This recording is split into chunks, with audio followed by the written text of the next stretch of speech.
ഇല്ലെന്നും പരാതി വരുന്നു. സ്വർണ്ണം ഇടാത്തതിന് വലിയ കുറവായിരുന്നു. സ്വർണ്ണം വീട്ടിൽ വെച്ചിരിക്കുന്നു.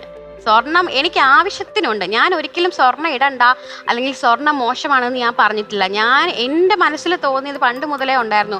ഈ ഒരുപാട് പേര് ഇങ്ങനെ ഈ കല്യാണം നടത്താൻ വേണ്ടിയിട്ട് ഇങ്ങനെ സ്വർണത്തിന് വേണ്ടി ഒരു ലോൺ എടുത്ത് വാങ്ങിക്കുന്നവരെ ഞാൻ കണ്ടിട്ടുണ്ട്. അപ്പം അത് അച്ഛനും അമ്മയ്ക്ക് ഒരു ബേർഡൻ ഉണ്ടാക്കി പോകേണ്ട ആവശ്യമില്ല. നമുക്ക് ഓൾറെഡി കുറച്ചുണ്ട്, അതുണ്ട്. പിന്നെ ഈ പറഞ്ഞതുപോലെ എനിക്കെല്ലാം സ്പോൺസർ ചെയ്ത് പറക്കാട്ട് പ്രീതി ചേച്ചിയാണ്. അപ്പം അങ്ങനെ ഒന്ന് ഒരുങ്ങണം എന്ന് ആഗ്രഹമുള്ളവർക്ക് ദർ ഇസ് ആൻ ഓപ്ഷൻ.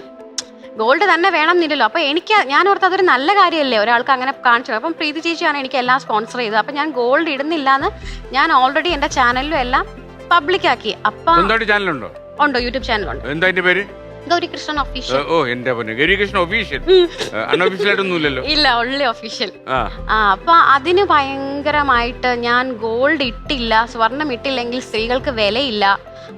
സന്ദേശം അയച്ചു വന്നത് പ്രതിഷേധിച്ചുകൊണ്ട് അതെനിക്ക് ഒരുപാട് കമന്റ്സ് വന്നു. പക്ഷെ അതിലെനിക്ക് പേഴ്സണലി ഒരുപാട് മെസ്സേജ് വന്നില്ല. ഒരു ചേച്ചി പറഞ്ഞതാണ്, എന്താണ് സ്വർണം സ്ത്രീകൾക്കൊരു മുതൽക്കൂട്ടാണ്, അത് നമ്മുടെ പേരൻസിൻ്റെ നിന്ന് വാങ്ങിക്കേണ്ടത് നമ്മുടെ അവകാശമാണെന്ന്. ഞാൻ എന്താണ് ആ ചേച്ചിയോട് തിരിച്ചു പറഞ്ഞത്? നമുക്ക് വേണമെങ്കിൽ സ്വന്തമായിട്ട് അധ്വാനിച്ചിട്ടോ അച്ഛനെയും അമ്മയും കടത്തിലാക്കി എന്തിനാണ് ഇവർ അത് അവരുടെ അവകാശമാണെന്ന് പറയുന്നത് എനിക്കറിയില്ല. പക്ഷെ എനിക്കറിയാം 1-2 ആണുങ്ങൾ മാത്രമേ അതിനകത്ത് നെഗറ്റീവ് വന്നിട്ടുള്ളൂ. ബാക്കി